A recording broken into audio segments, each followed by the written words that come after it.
Oke, malam ya kita malam ini ya lagi ngobrol-ngobrol santai terkait seputar tema edisi ini. Temanya tentang apa, Mas? uh, Seperti rutinitas yang setiap hari kita lakukan ya, Oke, yaitu kopi. kopi. Tapi bukan hanya sekedar kopi, tapi harus kita sandingkan dengan ilmiah, yaitu kopi ilmiah. Ilmiah. Berarti agak ini nih namanya agak Agak akademis ya, ya, akademis lah. Gak apa-apa lah ya. Karena memang mungkin dulu ini sekitar apa sekelas tentang kopi ya. Mungkin dulu kopi kan ada kesan negatif ya, terkesan ngopi itu cuma buang-buang waktu. Nah, Cuma ya lebih banyak negatifnya ketimbang positifnya ya. Tapi kesini malah kopi sebagai salah satu alternatif untuk tukar cerita atau tukar informasi. Kadang banyak sesuatu ide-ide itu muncul di warung kopi ya. Karena kalau saya boleh berstatement nih, ketika kita minum kopi itu kita menciptakan sebuah inspirasi yang untuk membangun sebuah imajinasi. Oke. Ketika kita nih lagi era sekarang lah, era kita lah ya, di tengah hiruk pikuknya dunia yang terus berkembang. Nah, bagaimana sih kita memanfaatkan kopi atau tempat kita ngopi itu sebagai produk untuk menciptakan sebuah karya ilmiah.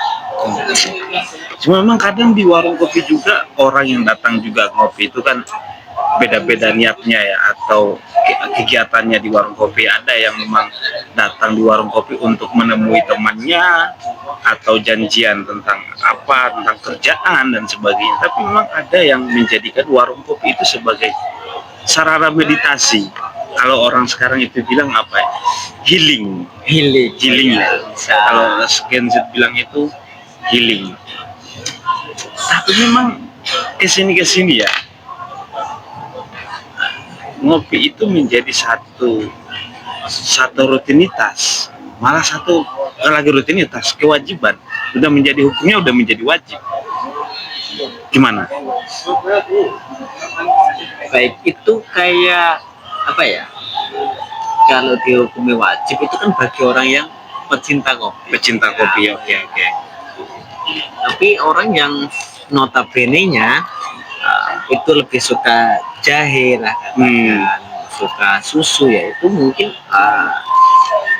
agak kurang wajib. Tapi sesekali ya harus ngopi lah, biar tahu ada. Karena kalau gadget kan harus mengetahui nih sisi manisnya, sisi pahitnya. Itu kan kalau di dalam sebuah kehidupan kita kan harus merasakan mana pahitnya, mana manisnya kan gitu. Iya, cuma memang kadang ya banyak ya, mungkin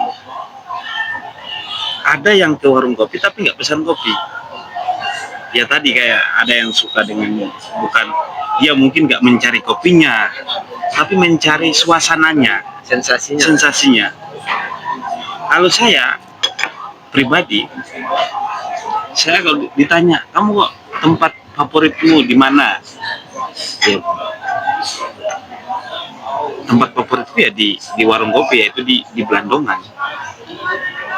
Padahal banyak ya warung-warung kopi di sana yang modelnya secara bangunannya itu estetik, kopinya itu kopi-kopi yang kopi mesin. Tapi memang nggak tahu ya, secara itu emosional mungkin sudah terikat, atau merasa mungkin di sini banyak teman-teman kita tanpa harus nongkrong banyak orang, 5 cukup sendiri malah nyaman. Saya merasa nyaman. Oke. Agak flashback ke belakang. Kenapa sih kok memilih Blandongan itu kenapa? Apa dia mempunyai apa itu ikon atau mempunyai identitas sendiri dari Blandongan gitu? Ya. Kalau aku ngopi di warung kopi ya, itu dulu kan masih banyak tuh, ada Blandongan, ada apa namanya, kopi yang di sini tuh ada Joglo juga. Oh ya, Joglo. Terus ada basa-basi, ada bento, terus sebelumnya itu eh, yang kemudian jadi Kopas. Nah, dulu kan sering teman-teman ke Kopas ada, tapi memang di tahun 2019 itu mulai nih di Bandungan kopinya, karena mungkin sudah berkurang teman-teman ya, yang seangkatan mungkin udah balik. Jadi beberapa orang yang dia memang stay di ngopinya di Blandongan, akhirnya ya kita datang ke sana untuk nemui, bertemu, kayaknya lama kelamaan ya dia di Blandongan dan sebagainya. Berarti nyata ya kalau apa itu warung kopi itu tempat informan yang valid, bisa dikatakan yang valid kan, yang terbaru, yang aktual, warung kopi. Iya enggak? Karena ketika kita bersosial, bertemu teman satu dengan satu yang lain, pasti kita itu ada suatu pembicaraan yang baru. Betul, ya.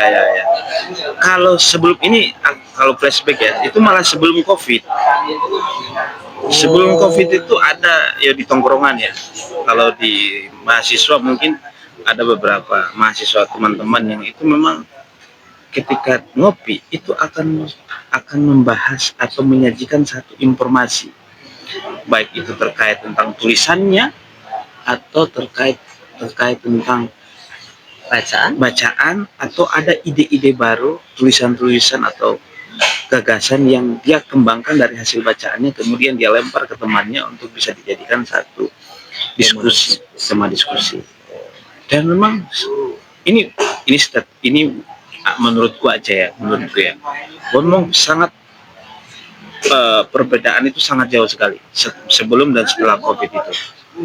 Karena memang dulu kita di warung kopi, khususnya Blandongan ya, itu masih kita menjumpai teman-teman yang ketika ngopi itu pasti bawa buku, mau satu apa dua, pasti di tasnya ada buku.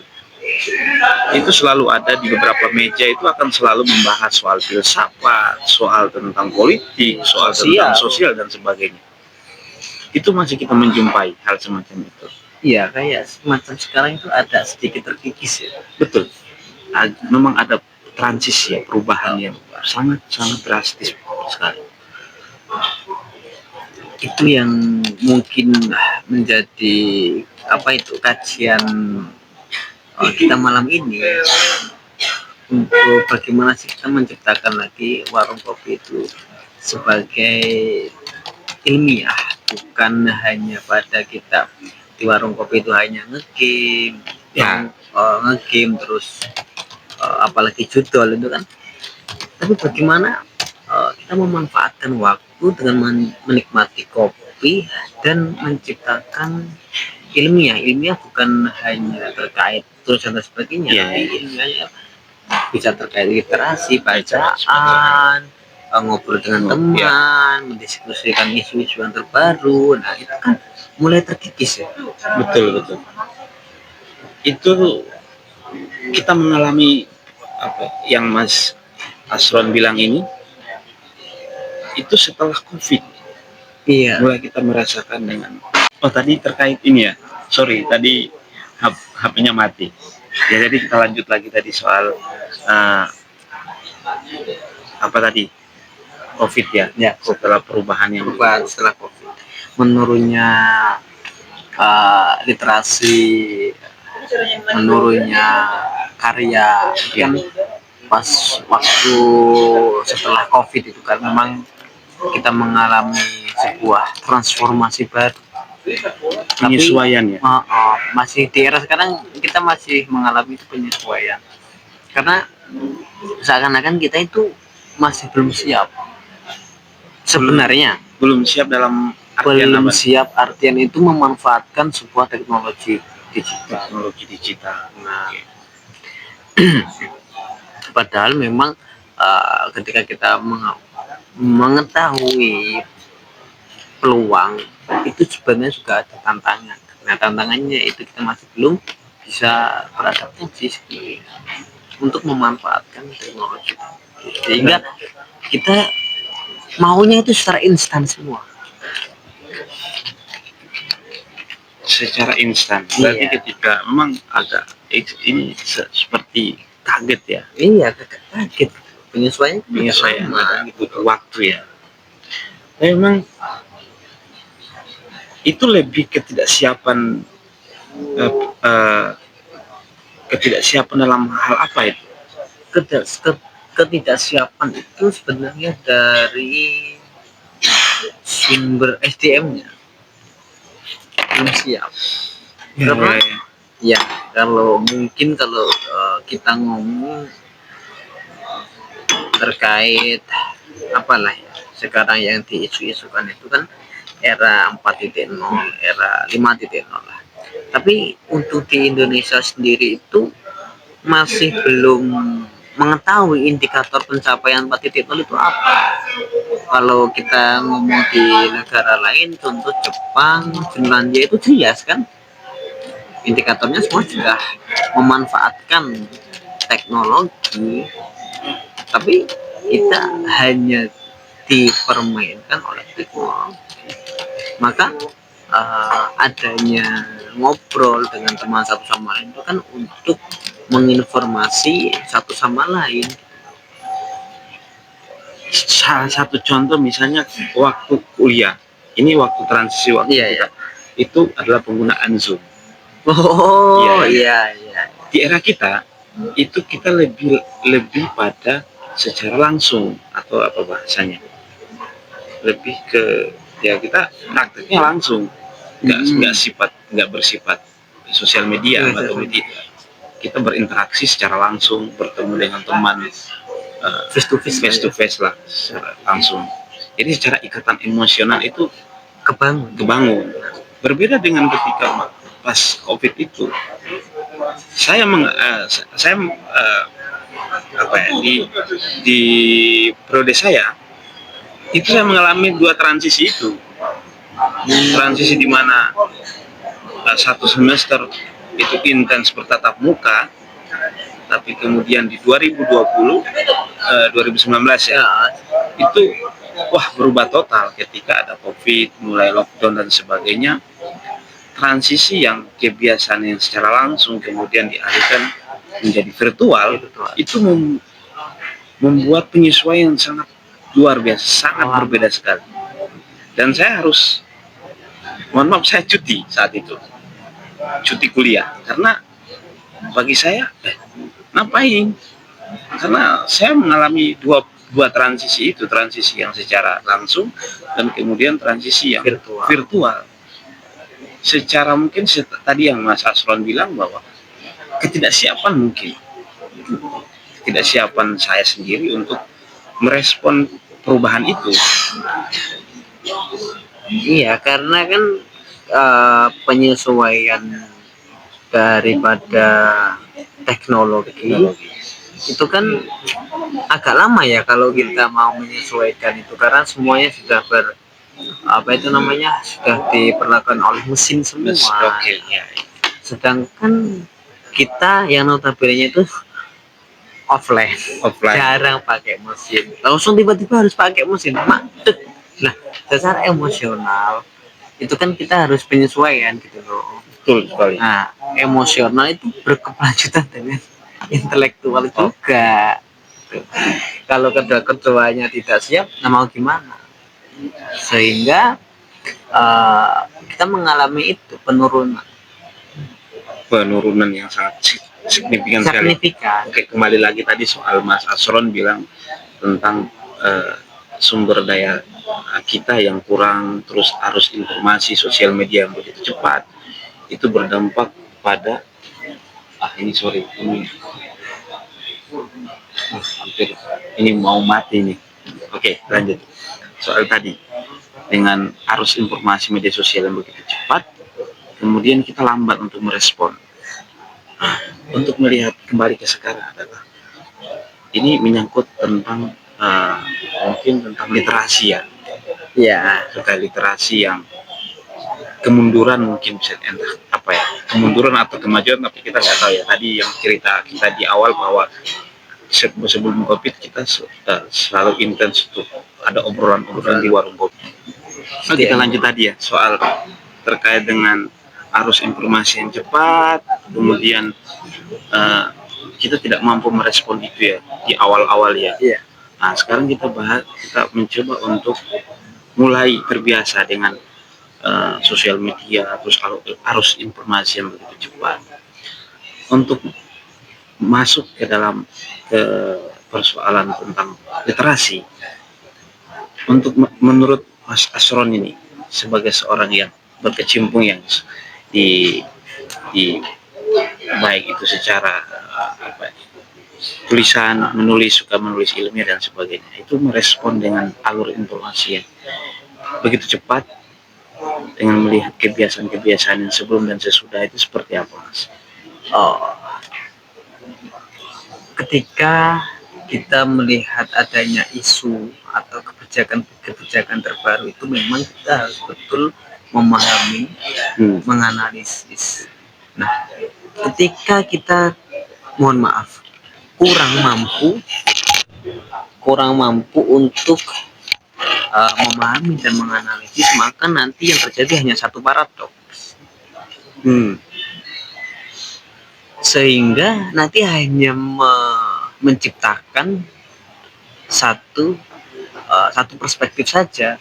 Perspektif saja itu kan hanya membenarkan atau enggak gitu. Sorry, ini tadi penyimpanannya penuh.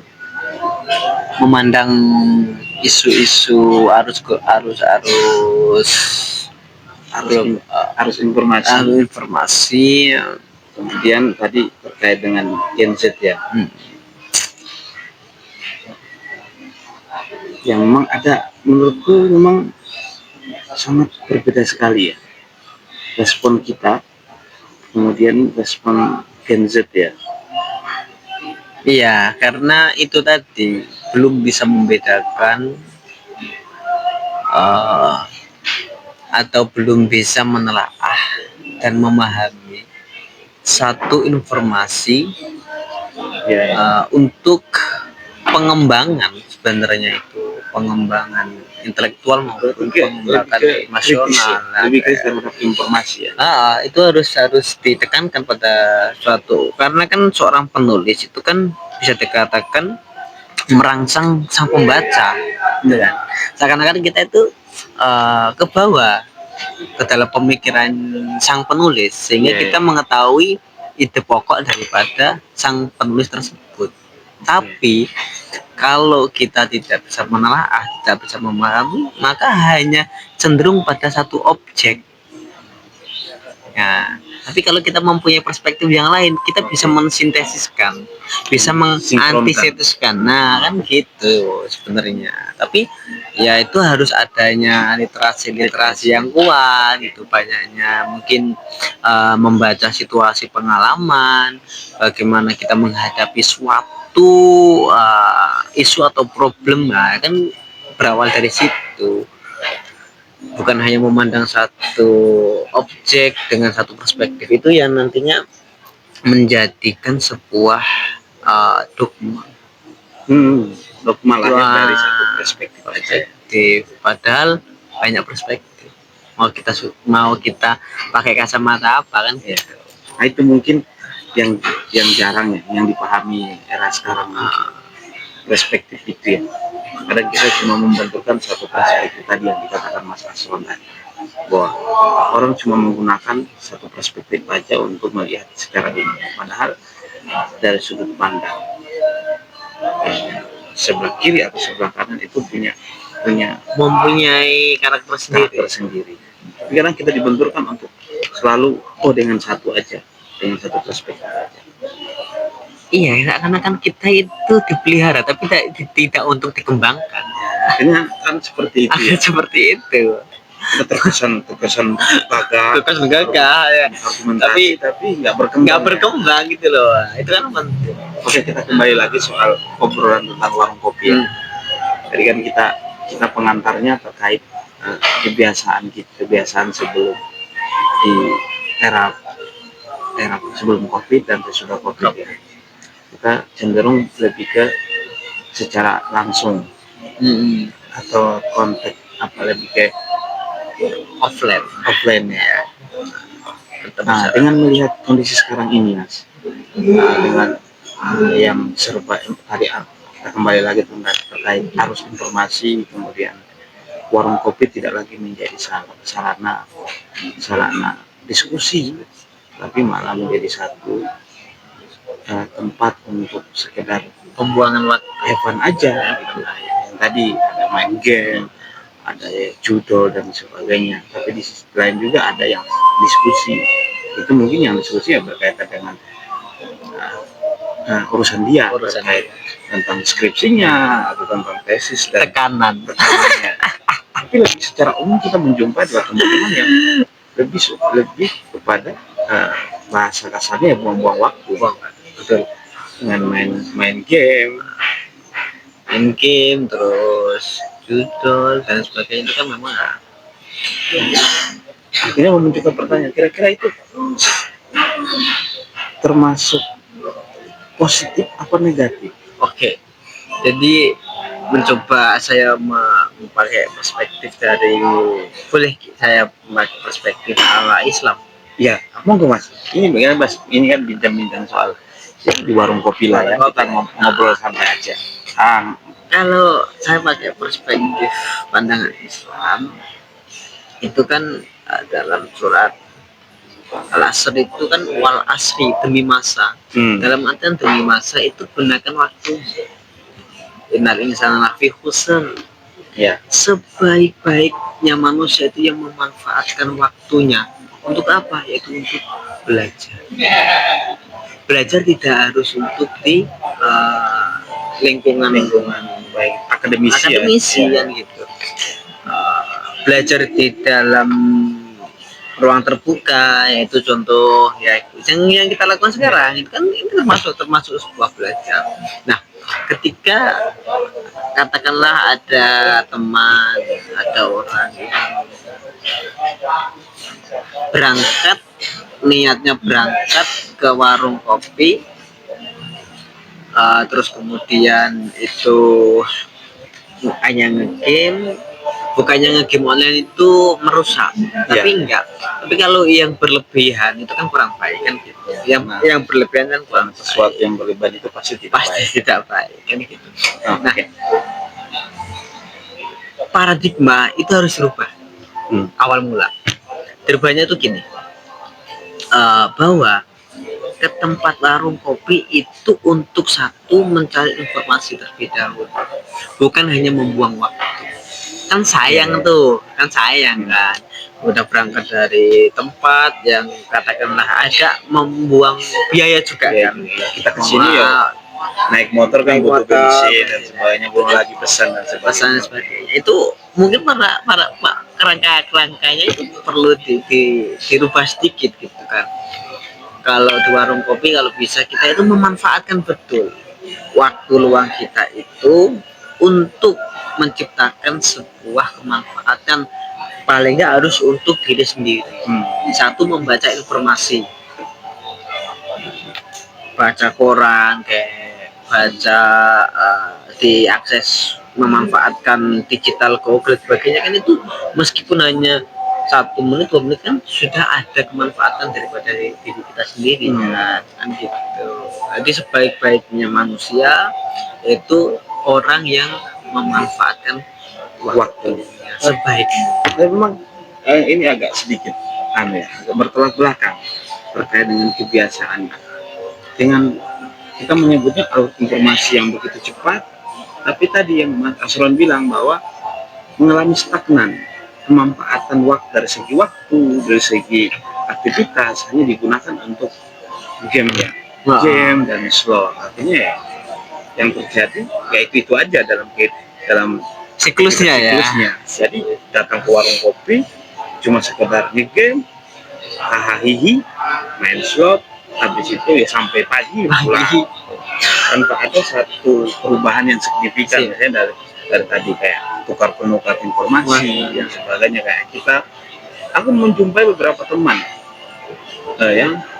yang itu memberikan insight, pengetahuan baru yang itu beragam, dari teman-teman yang media, teman-teman yang bisnis. Akhirnya kita mendapat informasi bukan cuma sekedar materi-materi yang akademisi atau kampus, tapi pengetahuan tentang wirausaha, kemudian pengetahuan tentang konten kreator, konten tentang bagaimana pemanfaatan media itu. Menurutku sampai saat ini yang membuatku selalu berkembang itu adalah perjumpaan di warung kopi, kolaborasi. Iya, mengalami banyak perjumpaan dengan informasi-informasi baru, pengetahuan baru terkait keilmuan yang baru juga. Misalnya saya sebagai seorang jurusan tafsir, kok tiba-tiba suka dengan konten kreator, suka dengan media, malah jauh banget tuh. Seorang lulusan tafsir tapi suka dengan hal-hal yang saya media itu kan menurutku perjumpaan. Kita nggak dibatasi pengetahuan itu. Iya, hal-hal baru yang kita jumpai dengan kawan-kawan yang memang menggeluti bidang itu, bertukar pendapat dan sebagainya. Kalau itu kan betul-betul mau memanfaatkan kan gitu. Kemudian menjadi persoalan juga adalah di era yang sangat cepat ini kita malah bingung. Iya, kecenderungan bingung, kecemasan, baik itu soal dari sisi finansial, sisi pekerjaan, kita merasa cemas. Padahal banyak kalau bisa dicari manfaatnya, bisa dicari peluangnya, itu sangat besar menurutku. Dengan era yang begitu cepat, kita bisa banyak peluang-peluang yang kita bisa ambil dari media itu sendiri. Ya memang apa yang Mas Pole katakan itu, di era sekarang itu kebanyakan kecemasan itu memang real. Kalau di bahasa kerennya itu kita mengalami mental disorder. Mental disorder itu di era sekarang itu lebih mengalami suatu kecemasan yang sebenarnya itu hanya terbelenggu dalam sebuah pemikiran saja. Dan itu real, mental disorder banyak yang mengalami kecemasan, tidak kepercayaan diri, terus hilangnya arah, mau melangkah kemana, itu memang yang kita hadapi seperti itu.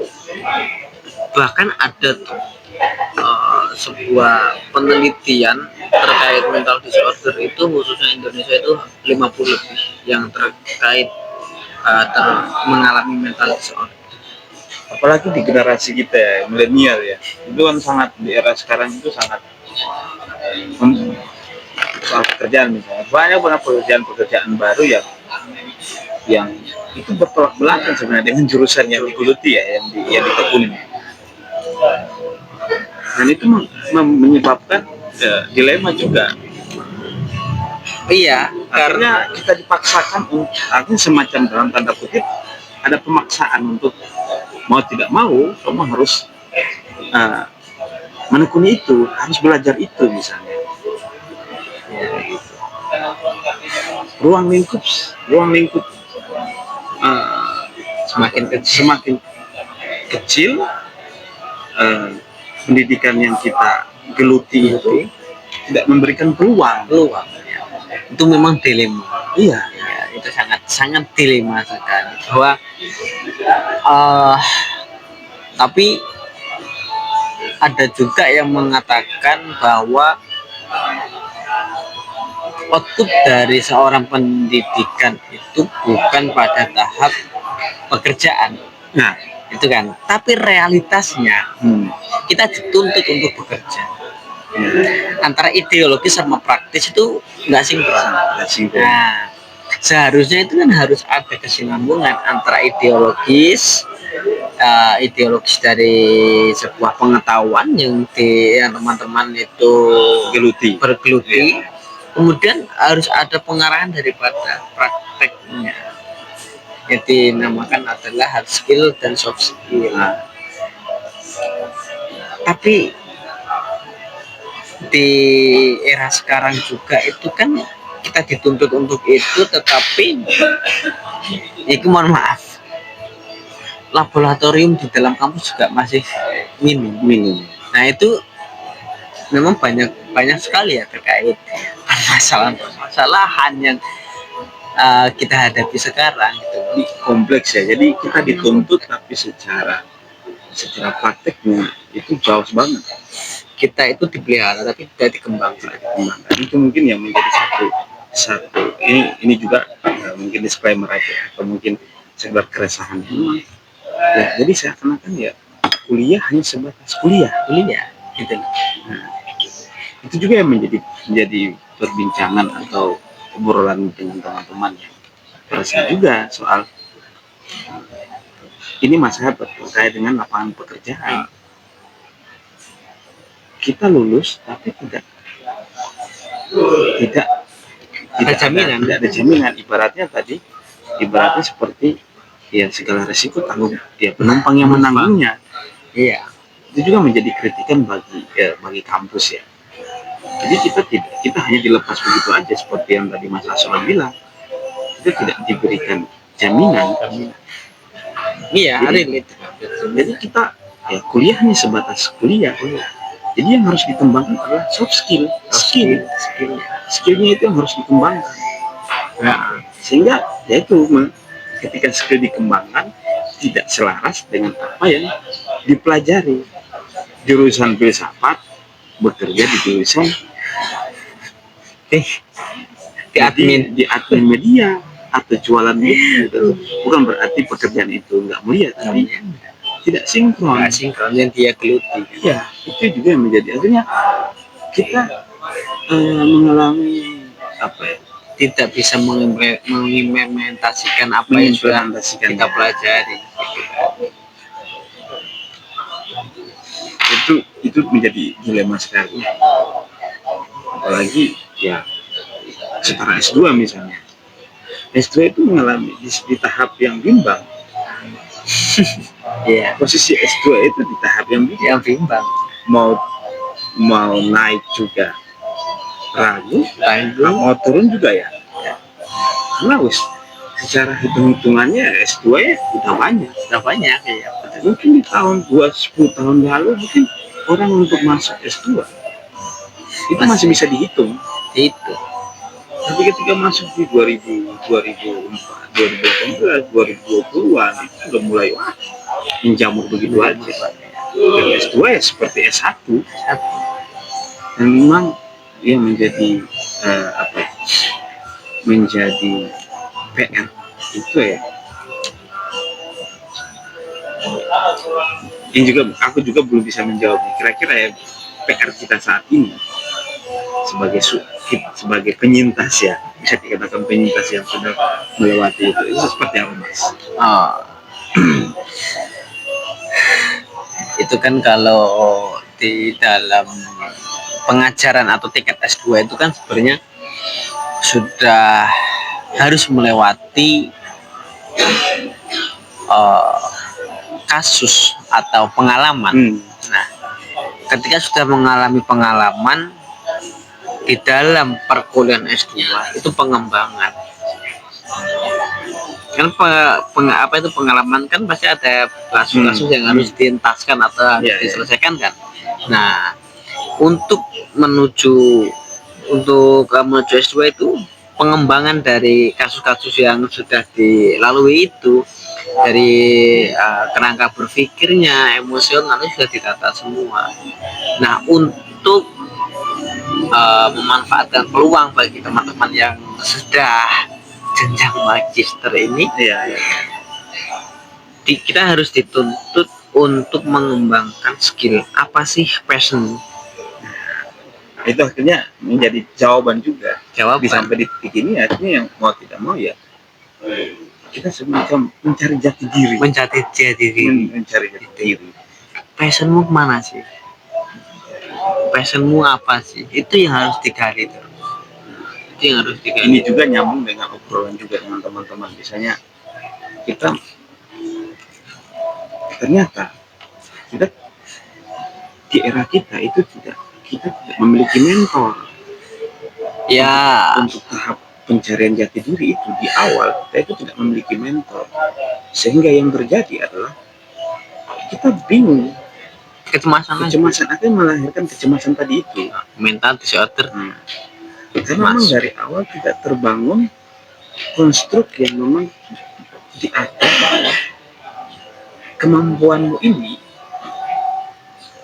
atau diarahkan untuk ke ranah apa, misalnya ranah terkait ranah seni, ranah pendidikan, atau ranah apapun itu, kita dipaksakan untuk semua kita telan kita ambil. Jadi sehingga di titik ini kita merasa bingung. Terus ditopang juga didukung dengan persoalan tadi, masalah tentang pekerjaan, tuntutan kita harus bekerja, tapi secara pendidikan itu bertolak belakang. Itu memang PR, itu PR atau rekomendasi ilmiah, gagasan yang kita tuangkan ini itu PR daripada kebijakan dari menteri. Jadi kebijakan pemerintah. Kampus juga punya andil nggak? Secara kalau kampus itu ikut andil tapi hanya beberapa persen, karena kampus juga harus mengikuti peraturan daripada pemerintah. Yang mirisnya sekarang itu seakan-akan kampus itu harus berdikari sendiri, tanpa ada bantuan dari pemerintah nantinya. Itu yang sekarang kita amati di situ. Nah, ketika tidak ada kolaborasi antara pemerintah sama dunia institusi, itu nanti akan menyebabkan sebuah dilema lagi. Dilema semacam apa itu? Dilemanya itu tidak bisa memanfaatkan lulusannya. Nah, sedangkan kita tahu bersama bahwa memang khususnya di Indonesia, ya kita nggak bisa. Makanya memunculkan ini istilah yang teman-teman yang sudah skeptis ya kita akan kalah dengan orang dalam. Seandainya kan begitu. Iya. Orang dalam yang lebih power daripada yang memang berjuang dari awal dan sebagainya, tapi ya pada intinya ya kalah dengan orang dalam. Itu. Dan memang ini PR besar untuk kita yang memang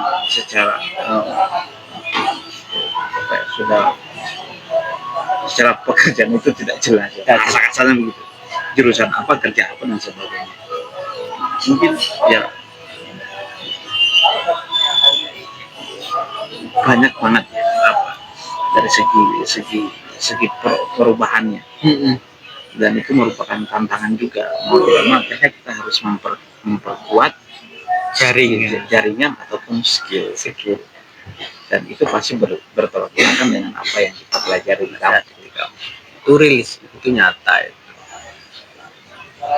Tapi yang menariknya itu sekarang itu kan Menteri Pendidikan bukan menciptakan, tapi lebih mengambil daripada pemikiran Bapak Pendidikan kita, yaitu Ki Hajar Dewantara, yang mempunyai konsep pendidikan yang yang memerdekakan daripada seorang anak didik. Itu ada gebrakan baru. Nanti kita lihat kita pantau selama kurang lebih 5 tahun lah. Nanti akan menjadikan impact apa daripada daripada kebijakan. Karena setiap kebijakan pasti kan ada tindakan. Nah, itu tindakannya itu nanti mempunyai dampak apa kan gitu.